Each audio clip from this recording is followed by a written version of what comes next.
بسم اللہ الرحمن الرحیم۔ خیالی گھڑا۔ شیخ چلی کو وہم ہو گیا تھا کہ ان کے سر پر مٹی کا گھڑا رکھا ہے۔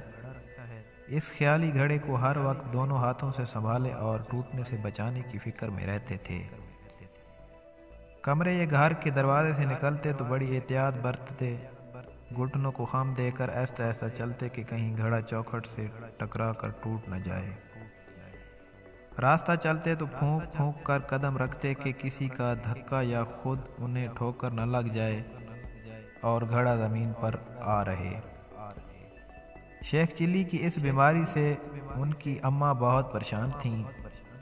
لاکھ سمجھاتی کہ کوئی گھڑا وڑا نہیں ہے تیرے سر پر، مگر شیخ چلی نہ مانتے۔ ہے کیوں نہیں؟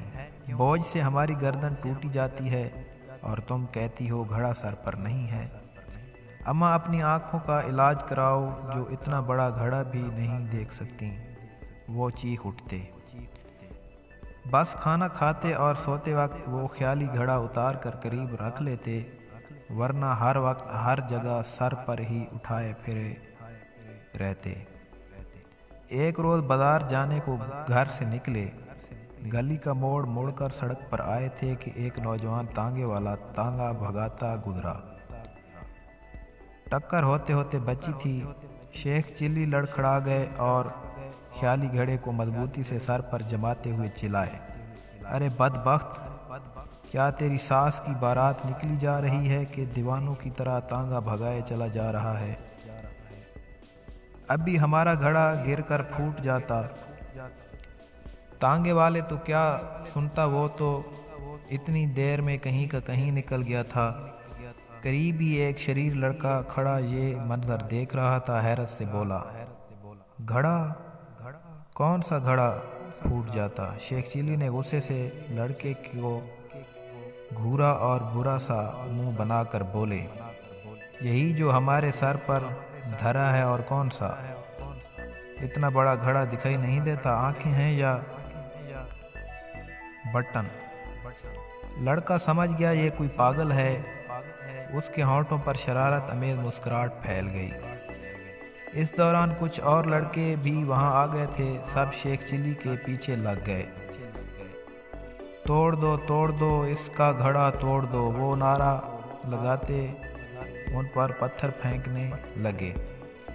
شیخ چلی کی حالت دیکھنے والی تھی، دونوں ہاتھوں سے خیالی گھڑا سنبھالے پتھروں سے بچنے کی کوشش کر رہے تھے۔ گھڑے کے گر جانے کا خوف انہیں بھاگنے بھی نہیں دیتا تھا۔ کچھ لوگوں نے ڈانٹ ڈپٹ کر لڑکوں کو بھگایا۔ شیخ چلی بجائے بازار جانے کے ہانپتے کانپتے گھر لوٹ گئے۔ گھڑا سر سے اتار کر احتیاط سے ایک طرف رکھا اور نڈھال سے چارپائی پر گر پڑے۔ ان کی اماں پریشان ہو کر دوڑی آئیں۔ کیا ہوا میرے بچے، طبیعت تو ٹھیک ہے تیری؟ انہوں نے شیخ چلی کی پیشانی پر ہاتھ رکھتے ہوئے پوچھا۔ ارے ماں، نہ پوچھو کیا ہوا، شیخ چلی روحانسی آواز میں بولے، نہ جانے ساری دنیا ہمارے گھڑے کے پیچھے کیوں پڑ گئی ہے۔ آج تو ان شیطانوں کے چیلوں نے پھوڑ ہی ڈالا تھا، اگر کچھ بھلے لوگ انہیں بھگا نہ دیتے۔ اسی وقت شیخ چلی کی خالہ گھر میں دوڑی ہوئی آئیں۔ شیخ چلی کی حالت دیکھ کر وہ بھی پریشان ہو گئیں۔ ماجرا سن کر شیخ چلی کی اماں سے بولی، اے باجی، مجھے لگتا ہے سایہ ہو گیا ہے اس پر، کسی مولوی کو دکھاؤ۔ پھر کچھ سوچنے کے بعد کہا، ہمارے محلے میں ایک حکیم جی ہیں، بڑے اللہ والے، بہت شفا ہے ان کے ہاتھ میں، روحانی علاج بھی کرتے ہیں، انہی کے پاس چلو۔ اگلے روز دونوں بہنوں نے شیخ چلی سے حکیم کے پاس چلنے کو کہا تو وہ پھیل گئے کہ ہم تو نہیں جائیں گے۔ دونوں بہنوں نے سمجھایا تو بولے، کیوں جائیں ہم حکیم کے پاس؟ نہ بخار، نہ کھانسی، نہ کچھ اور۔ تم لوگوں کو کوئی بیماری ہے تو تم چلی جاؤ، ہمیں کیوں لے جا رہی ہو؟ دونوں نے بہت منت سماجت کی تو بالآخر راضی ہو گئے۔ حکیم صاحب نے پورا حال سنا، ان کے ہونٹوں پر مسکراہٹ آ گئی۔ شیخ چلی کی ماں سے بولے، تو آپ کے خیال میں آپ کے بیٹے کو وہم ہے کہ اس کے سر پر کوئی گھڑا رکھا ہے؟ جی حکیم جی، اماں نے جواب دیا، اور اس وہم سے یہ خود ہی نہیں، ہم سب بھی بہت پریشان ہیں، اور ہماری یہ بہن تو کہتی ہے کہ اس پر کوئی سایہ ہو گیا ہے، اللہ کے واسطے کچھ کیجیے۔ مگر بہن، حکیم صاحب کی مسکراہٹ گہری ہو گئی، ہمارا خیال یہ ہے کہ وہم آپ کے بیٹے کو نہیں خود آپ کو ہو گیا ہے کہ اس کے سر پر کوئی گھڑا موجود نہیں ہے، گھڑا تو واقعہ رکھا ہوا ہے اس کے سر پر۔